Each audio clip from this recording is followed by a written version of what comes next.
अस्सलाम वालेकुम। सब्सक्राइब तो कर दो यार।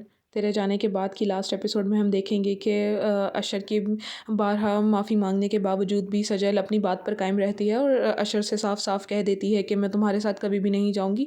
मैं किसी एक ऐसे शख्स का अपने बच्चे पर ये साया नहीं पड़ने दे सकती कि वो उसने उसकी माँ पर कभी भी एतबार ना किया हो। मैं आप लोगों के साथ कभी भी नहीं रहना चाहती और ख़ास तौर पे आपके साथ, क्योंकि मुझे बहुत ज़्यादा दुख हुआ है आपकी असलियत जानने के बाद कि आप एक अच्छे इंसान नहीं हैं और मुझे आपसे नफ़रत हो गई है, क्योंकि आपने कभी भी ज़िंदगी में मुझ पे एतबार नहीं किया बल्कि सारी दुनिया को छोड़कर सिर्फ मुझ ही पे शक किया। मैं तो अपनी पाक दामनी की इतनी दफ़ा गवाही देती रही मगर आपने एक एक एक दफ़ा भी नहीं मेरी बात को गौर से सुना। इसी के साथ साथ हम दूसरी तरफ देखते हैं कि अशर मायूस होकर अपने घर वापस चला जाता है और अपनी माँ से जाके कहता है कि मैंने आपके बैंक में काफ़ी सारे पैसे ट्रांसफ़र कर दिए हैं, कि उम्मीद है कि अब आप खुश हो गई होंगी, आपके लालच का प्याला भर गया होगा। उसकी माँ इस बात पर रोने लगती है और कहती है कि बेटा मुझे तो सिर्फ तुम चाहिए हो, मेरी ज़िंदगी की कमाई तुम हो। जिस पर अशर कहता है कि नहीं अम्मी, आप अभी भी झूठ बोल रही हैं।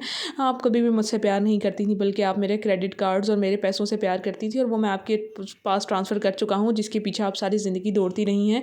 क्योंकि अगर अब मैं पाकिस्तान में रहा तो मैं अपने बीवी और बच्चे के बगैर नहीं रह पाऊँगा, इसलिए मैं इस मुल्क को छोड़कर जा रहा हूँ, क्योंकि यहाँ के लोगों ने मुझे बहुत ज़्यादा तकलीफ़ दी है।